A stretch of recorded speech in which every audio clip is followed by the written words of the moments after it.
AC block নিয়ে আমি দীর্ঘদিন ধরে স্টাডি করছিলাম। ঠিক তখনই আমরা এই বিল্ডিংয়ের কাজে হাত দিব, আর এমন সময় আমি তিলোত্তমার সাথে যোগাযোগ হলো যে তারাও এসি ব্লক মার্কেটে নিয়ে আসছে একদম প্রথম দিককার পেজে। এই ম্যাটেরিয়ালটা প্রথম দিকে বলে ওয়ার্কাররা ইউজ টু না, ওরা ভয় পায় প্রথম দিকে যে কেমন কি হবে, বা ট্র্যাডিশনাল যে কংক্রিট ব্লক এইটার ধারণা নিয়ে তারা এটাকে অনেক ভারী একটা ম্যাটেরিয়াল ভাবে। বাট যখন কাজ করতে আসে তখন দেখে যে অনেক লাইট ওয়েট। আমরা পার ডে দেখা যায় যে 300-400 স্কোয়ার ফিট ওয়াল 2-3-4 লোক দিয়ে উঠে ফেলতে পারি।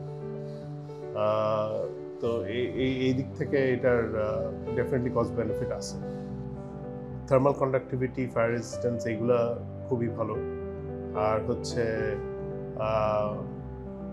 ওভারঅল আপনার লাইট ওয়েট হওয়ার কারণে এটার কনস্ট্রাকশন টাইমও অনেক কমে আসতেছে, আপনার স্ট্রাকচার লোড কমে যাচ্ছে, ডেড লোড যেটা এটা কমে যাচ্ছে।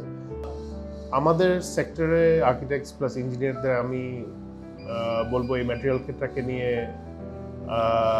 চিন্তা করতে বা এটাকে এক্সপ্লোর করতে। এটার অনেক পটেনশিয়াল আছে।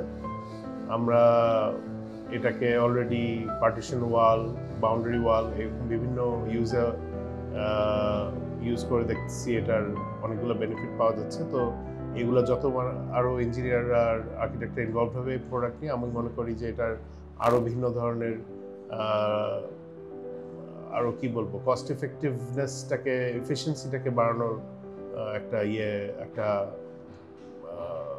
একটা স্টেপ নেওয়া যাবে।